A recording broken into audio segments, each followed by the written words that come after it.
네, 안녕하세요.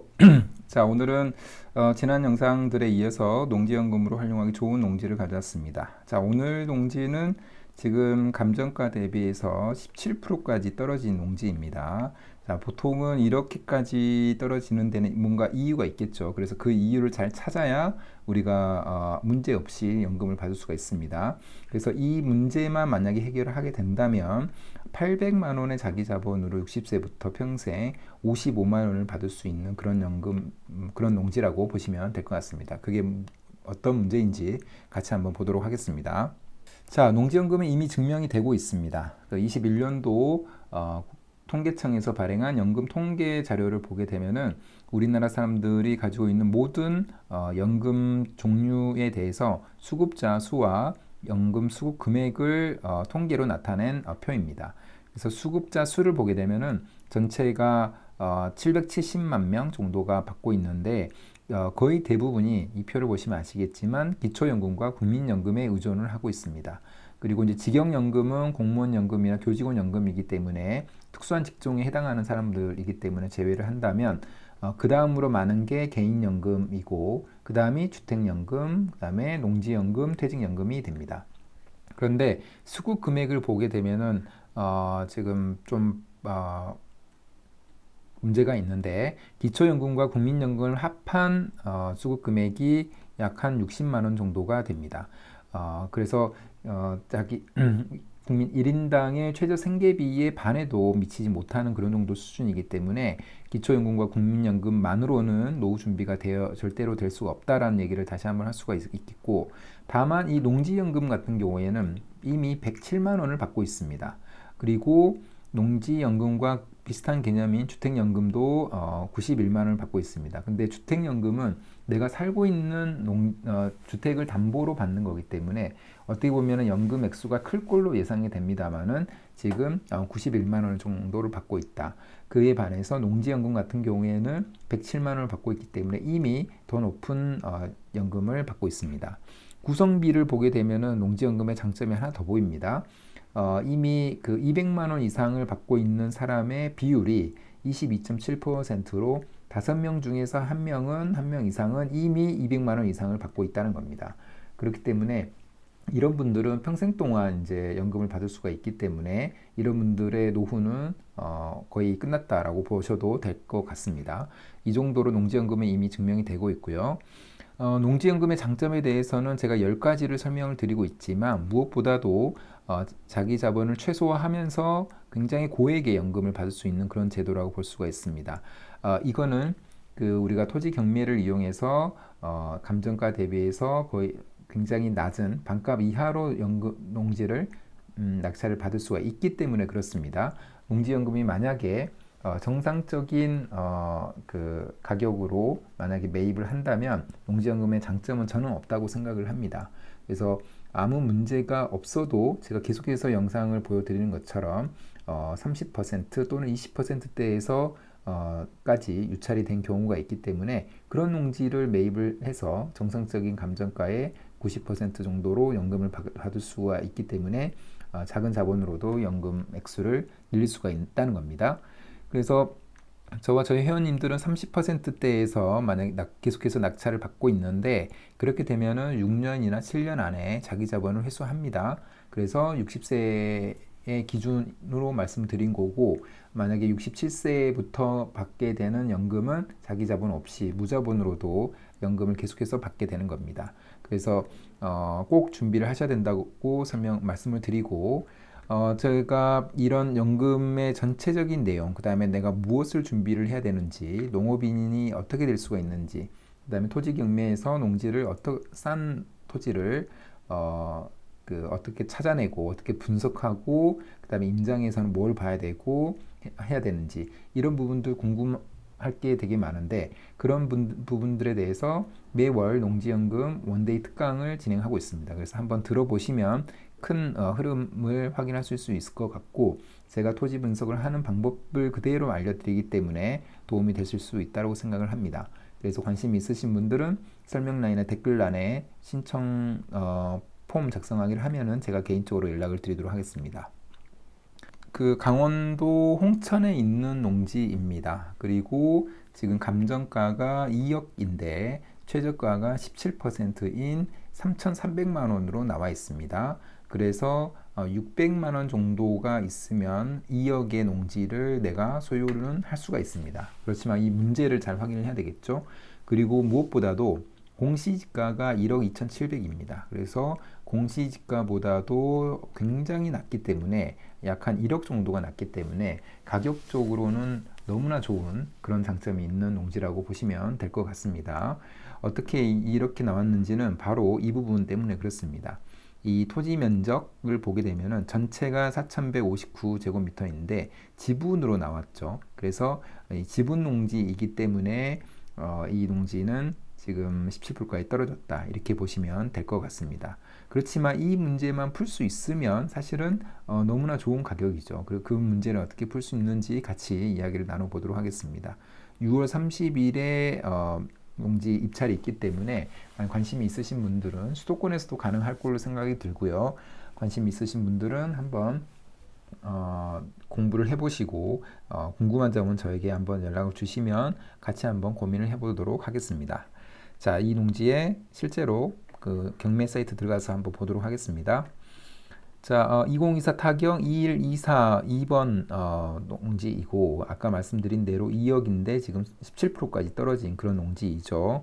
자, 물건 사진만 보면은 농사를 잘 짓고 있는 그런 농지로 보입니다. 그리고 지금 보게 되면은 50% 지분의 그런 농지이고요. 그리고 지금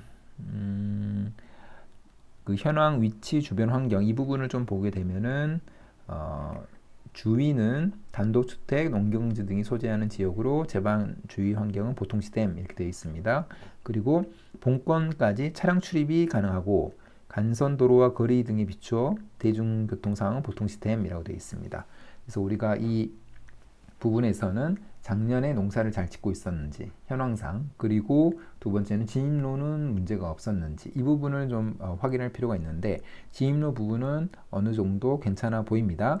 그리고 대체로 사다리의 평지로 답이고 그래서 답으로 이용 중이었고 평지 상태였다라고 볼 수 있고 북측으로 노폭 약 3m의 포장도로가 접해 있다, 이렇게 되어 있어서 도로 부분은 문제가 없는 것으로 보이죠. 그렇지만 그 도로가 국유지인지 정확히 확인해야 되고, 그 다음에 또 한 가지는 그 임장에서 그 도로 부분과 진입로 부분을 명확하게 최종적으로 확인할 수 있어야 됩니다. 그래서 그 농지를 지금 디스코를 통해서 한번 보게 되면은 이 농지이고, 조금 더 넓게 보게 되면은 뭐 어떻게 보면은 지금 밑에 일반 공업지역도 보이고 그렇게 멀지 않는 곳에 일반 상업지역 노란색으로 표시된 주거지역도 보입니다. 그래서 입지 자체는 굉장히 나쁘지 않는 그런 곳이라고 보면 될 것 같고, 지금 마을 회관과도 그렇게 멀지 않는 곳에 있고 땅 모양 자체도 굉장히 좋다고 볼 수가 있습니다. 그리고 지금 여기 진입로 부분을 보게 되면은 위쪽으로 이렇게 하얗게 표시된 지역, 곳, 이게 도로이기 때문에 이쪽 부분에 연결되는 인접해 있는 길다랗게 생긴 토지들을 잘 클릭을 해서 이게 지목은 무엇인지, 그 다음에 국유지인지 이 부분을 확인해야 됩니다. 지금 바로 클릭해 보면 도로 국유지라고 이렇게 보이죠. 그 다음에 그 위에 있는 것도 길다랗게 표시된 게 있었는데 국어 국유지, 실제로는 국어가 아니라 현황 도로로 이용 중인 걸로 보입니다. 그래서 이렇게 나오기 때문에 진입로 부분은 전혀 문제가 없는 것으로 보이고요. 그 다음에 이 토지 보기를 눌러서 이 토지의 상태를 보게 되면은 지금 보면은 지금 이렇게 되어 있어서 사실은 지금 토지와 그 카메라로 찍은 곳과의 차이가 있고, 그러니까 진입은 못했다는 거죠. 그렇지만 제가 볼 때는 이쪽, 그러니까 이 진입로를 통해서 쭉 들어갈 수가 있을 것 같고 그쪽에서 오른쪽으로 보이는 이 토지라고 생각이 듭니다. 그래서 이 부분은 임장을 통해서 최종적으로는 확인을 할 수가 있어야 될 것 같습니다. 자, 이 농지의 이 토지 정보를 보게 되면은 아까 면적은 4,159제곱미터였고 계획관리 지역이고, 그렇기 때문에 이 농지를 만약에 낙찰을 받으면 건축물을 올리는데도 굉장히 좋은 그런 농지라고 보이고요. 그 다음에 주변을 보게 되면 어떤 기업들, 창고, 공장들이 굉장히 많아 보입니다. 그래서 그런 쪽으로 활용도가 높을 수 있고, 높을 수 있는 그런 땅이라고 생각이 듭니다. 그럼 토지 모양 자체도 굉장히 좋기 때문에 이런 땅들은 가지고 있으면 그 개발 수요가 있을 수 있다라고 생각이 듭니다. 자, 소유 구분을 내서 아까 지금 지분농지라 그랬는데 지분권자가 몇 명이 있느냐가 중요합니다. 그래서 지분권자 적게 있을수록 좋습니다. 그런데 이거는 공유인수가 한 명이죠. 그래서 한 명가 뭐 소유자가 두 명인 그런 농지이기 때문에 이 문제만 잘 풀 수 있다면 굉장히 좋을 수 있는 그런 농지라고 생각이 듭니다. 그리고 도로 전면 여부는 세로 한 명 가로 열고 가이기 때문에 아무 문제가 없고요. 그 다음에 그 토지 이용 계획을 보게 되면은 성장 관리 계획구역, 계획 관리 지역이기 때문에 굉장히 앞으로도 발전이 기대되는 그런 농지라고 보시면 될 것 같습니다. 그 다음에 지금 개별 공시지가를 보게 되면은 꾸준하게 우상향 해왔죠. 제가 지금까지 설명드리는 거의 모든 농지의 이 개별 공시지가를 보게 되면 꾸준하게 우상향을 합니다. 이런 계획관리 지역에 있는 농지든 아니면은 농촌지대에 있는 농지든 지방에 있는 농지든 수도권에 있는 농지든 거의 대부분 우상향합니다. 이게 바로 토지의 또는 농지의 특성이라고 보시면 될 것 같습니다. 얼마나 안정적인 자산인지를 다시 한번 입증하는 그런 공시지가 흐름이라고 보시면 될 것 같고, 지금 24년도에 61,400원이었는데 10년 전인 2014년도에는 31,700원입니다. 거의 2배 가까이 이렇게 오른 그런 굉장히 좋은 농지라고 생각이 듭니다. 그래서 이 농지를 가지고 만약에 지분 문제를 풀었다고 생각을 하고 이 연금을 얼마나 받을 수 있는지를 제가 지난 영상과 비슷하게 한번 연금 조회하기를 한번 해보겠습니다. 연금 계산을 해보도록 하겠습니다. 그래서 보게 되면은 법원 감정가 2억이었는데 17% 낙찰을 받았다고 가정을 해보겠습니다. 그랬을 때 법원 감정가의 90%에다가 5년 후는 5년 동안 5%씩만 상승한다고 봤습니다. 사실은 실제로는 더 크게 상승할 걸로 예상이 되는데 일단은 5% 상승으로 가정하고 감정가의 90%가 농지연금의 담보가치이기 때문에 2억 정도가 나오는 그런 농지라고 보시면 됩니다. 그리고 5년 동안의 자기 자본도 필요하죠. 그런데 연금을 신청할 당시에 15%까지는 대출이 있어도 되기 때문에 그 부분을 제외한 자기 자본은 800만 원 정도가 됩니다. 그리고 아까 5년 후에 연금의 담보 가치는 2억이라고 말씀드렸는데 아까 15%는 또 빼야 되니까 1억 7,700만 원이 되는 거고요. 그래서 이 1억 7,700만 원을 연금 조회하기를 해보면 종신정액형으로 55만 5천 원을 받게 됩니다. 그래서 결론은 이 800만 원으로 60세부터 평생 55만 원을 수령하게 된다는 겁니다. 그래서 이런 농지가 뭐 두세 개 있다면 굉장히 좋을 걸로 예상이 되고요. 2년 안에 자기 자본을 회수하고 평생 동안 55만 원을 받을 수가 있기 때문에 굉장히 좋은 농지라고 생각이 들고, 만약에 수시 인출형이 만약에 있다면 지금 수시 인출금으로 4천만 원을 받기 때문에 지금 5년 동안의 총 자기 자본보다도 더 높죠. 그래서 어떻게 보면은 그때 당시에 수시 인출형이 살아있다면 이 농지야말로 자기 자본 없이 연금을 받을 수 있는 그런 농지라고 생각이 듭니다.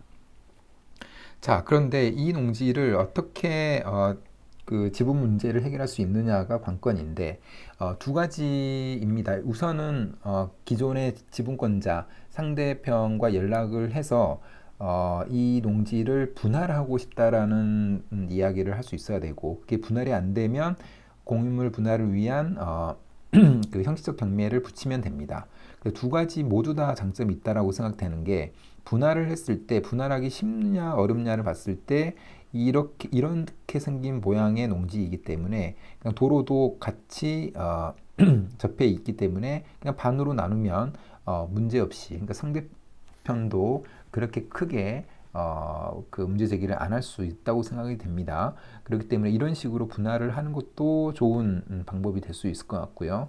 또 한 가지는 형식적 경매로 올리는 겁니다. 그래서 그 공유 분할을 위한 청구 소송을 하고 그 현물 분할이 원칙이긴 하지만 그게 잘 안 됐을 때는 이제 현금 청산을 해야 되기 때문에 형식적 경매를 올리게 됩니다. 그런데 이게 이미 지금 17%대에서 낙찰을 받았다고 가정을 한 거죠. 만약에 이게 형식적 경매로 올라갔을 때 이 농지가 17%까지 떨어질 거냐? 저는 전혀 그렇지 않다고 생각합니다. 굉장히 가치가 있는 농지라고 생각이 들기 때문에 거의 뭐 반값이 될지는 모르겠지만 그 정도 선까지의 굉장히 높은 금액에서 낙찰이 될 걸로 생각이 듭니다. 만약에 낙찰이 안 된다면은 그렇다면은 17% 내가 낙찰 받은 그 금액 정도에서 내가 낙찰을 나는 신청자 본인은 안 되겠지만 나의 주변 배우자나 친척들이 받으면 되겠죠. 그러니까 그렇게 해서 이 농지에는 어떤 식으로 되든 간에 지분 농지를 해결을 할 수가 있고 최종적으로 해결이 안 된다 하더라도 이 농지에 대해서는 형식적 경매를 통해서도 이득을 볼 수 있는 그런 농지라고 보시면 될 것 같습니다. 그래서 관심을 많이 가져주면 좋을 것 같고 이 지분 문제를 지분 농지에 대한 해결에 대한 부분도 제가 원데이 특강에서 주제로 또 하나의 주제로 잡아서 설명을 드려볼까 합니다. 만약에 관심 있으신 분들은 좀 연락을 주시면 제가 설명을 드리고 또 강의도 한번 잡아보도록 하겠습니다. 자, 그럼 오늘 영상은 이것으로 마무리하겠습니다. 감사합니다.